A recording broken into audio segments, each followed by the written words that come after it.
Trav, you say you lost about 25 pounds. What type of work I have? First of all, I never said that. No. I know you didn't say that, but You read on the internet, guys, all right? Never told anybody. I mean, But you look good. I'm down some weight, yeah, from the end of the season last year. But each year is different, man. You gotta rebuild it, and this year I got some time to really focus on some form running and some things early on in the off season that I just didn't have time for last year, and certainly feeling good, and I think it'll pay off, man. I know a lot of people are talking about this, the last dance or something for you, but we've always talked throughout the season, if you lose the Super Bowl or whatever, it's a failure for you. If you come back and win, people keep asking me, are you going to come back? I don't want to speak for you, but have you even thought that far ahead? If by chance, you get back to San Francisco next year. I got 1 year on this contract. I know that, and we'll try and figure out something for next year. The Chiefs organization knows how much I love them. I can't see myself ever playing anywhere else. So we'll deal with that down the road when the time is right. But right now, I'll focus on winning the championship this year. Yes, So, Trav, this year, what are your expectations for yourself then this year? Any difference than they always be the are? best, yeah, be the best teammate, be the best leader I can. Last year, I think I failed, especially in that last game, and being the leader and being the one that could step up and make plays. So just setting the bar even higher for myself this year than I have in the past. Other than winning another championship, what would make this season a success for you? That's the only way I determine whether it's a success or not. It's just kind of how I'm wired now. Earlier on in my career, I would set those goals for myself, and I just think it's just more of a genuine feel and the right mentality. Just go out there and try and make every play for my team. What did you try to do? Achieving or blocking or doing whatever I need to do. What did you try to do over the offseason to mentally get yourself ready for another football season? Mentally, I mean, just as soon as I made the decision to come back, that decision for me needs to be made back in March or early April. Like you set the tone and you put a regimen together that gets your mindset, get your body, and really from there you can start to tweak your skill set. So it's just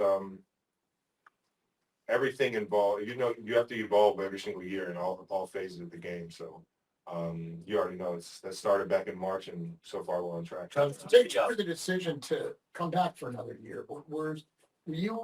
How serious were you? I love football. I don't think I really thought about it that much.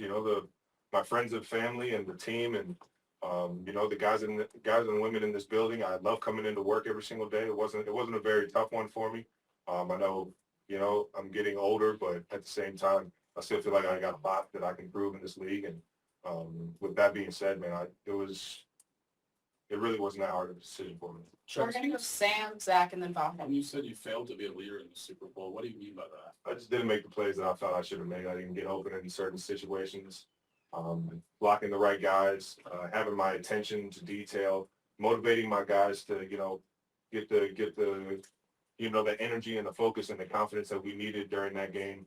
And I just, in that area, I just felt like I failed my guys. And then you said you had time this year to do some of that workout stuff. Was that all that prompted you to go through this workout? The biggest thing is just making sure you're out there on the field, being a leader, being the one that's setting the tempo in terms of your work ethic. And I think that is always number one. You got to be able to, walk the walk, as they say, be able to talk and then preach it to guys. So I think just putting myself in the best situation I can athletically, that's going to pay off down the road, being a leader and being ready for those moments. Zach. What was the process like? You just on this a minute ago. What was the process like when you thought about not playing? And then it sounds like it was really simple in your mind. It wasn't that complicated of a decision. I really didn't feel like it was my last game.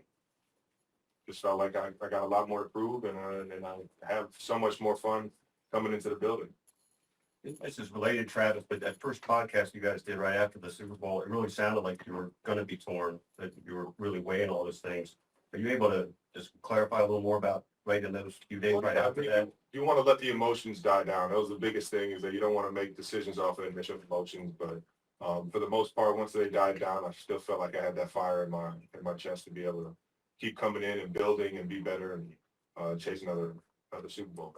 Trav, We'll go Pete and then Matt.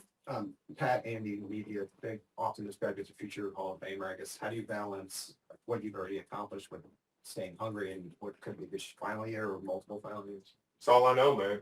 That's all I know. I get that from the big guy. Coach Reed has set the tone, and he challenges us every single week, every single year to come in and be better than what we were last year. And I kind of just, I don't know, inherited that over the course of being under Coach Reed throughout my 12 years here. It's just, it's a mentality that I know is going to set us up for success down the road. You know, we might not be the same team that we are in preseason, that we are in, you know, late December, early January, and hopefully February. And with that kind of mindset, no matter what you accomplish, you're always thinking about that next play and that next game and being better than your last. You continue to have more and more on your plate. I know you were in France on Monday. How do you balance all of that schedule, especially just going forward with everything that you have going for you with football and keeping them maybe even separate or better, being ready for football? Football is always going to be number one. I love this game.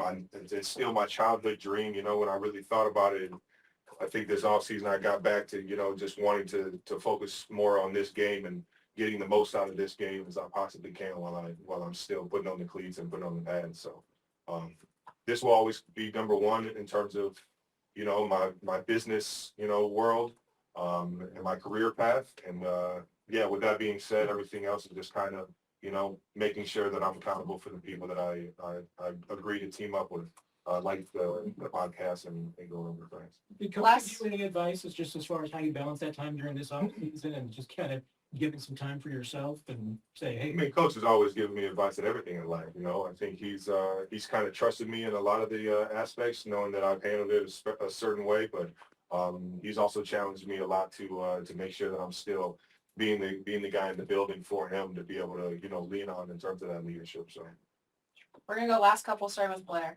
Travis, we saw the ring boxes set up outside, but what will the ring this year symbolize for you?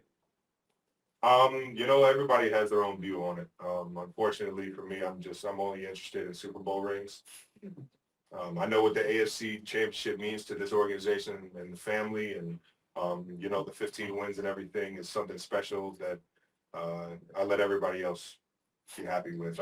Last year wasn't a success for me, and I'm motivated to make sure that we get that other ring this year. We're gonna go last two, Sam. Sure, just one more follow-up on your off-season work. Do you already notice the effects of the work that you put in? Yeah, and I'm still putting it in. It's going to be a grind. It's going to, you know, that's what I'm talking about. You got to make that decision early in the offseason for a guy like me, because that grind starts now and hopefully it ends in February. And we just keep that consistent work ethic throughout it all, and hopefully throughout the rest of this offseason, going into the actual season, and then towards the playoffs. If we're lucky enough to make the playoffs and make another run at it, you'll keep seeing me get better and better as I plan to. Last one. Do you enjoy still coming in, the young guys, as you get to be kind of you've been the vet, but to be the older vet in the room now or working with the younger guys? How do you relate to them, and how do you, I guess, put into them what it means to be a Chief and the level of success you guys Yeah, attain? I mean, they've seen the logo before.